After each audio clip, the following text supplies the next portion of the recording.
தன்னுடைய அம்மாவோ உறவுக்கரங்களோ வந்தால் அவர்கள் முன்னே தனது மாமியாரை ஒரு வேலைக்காரி போல நடத்துவாள்.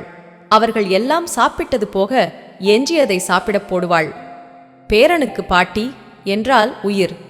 அவன்தான் பாட்டியுடன் அதிக நேரம் இருப்பான். அவள் கவலையில் இருக்கும்போதெல்லாம் இவன்தான் ஆறுதலாக இருப்பான். அவன் முகத்துக்காகவே எல்லாவற்றையும் பொறுத்து கொண்டாள் ராமசாமியின் அம்மா. நாட்கள் செல்ல செல்ல ராமசாமியின் மனைவி அவனை மிகவும் நோகடித்தாள். எப்போதும் மாமியாரை ஏதாவது குறை கூறிக்கொண்டே இருந்தாள். தனி வீடு பார்த்து அம்மாவை குடியமர்த்த சொன்னாள். இதனால் தினமும் இருவருக்கும் வாக்குவாதம் வந்தது. ராமசாமியின் மனது நிலையில்லாமல் போனது. என்ன செய்வதென்று தெரியாமல் தவித்தான்.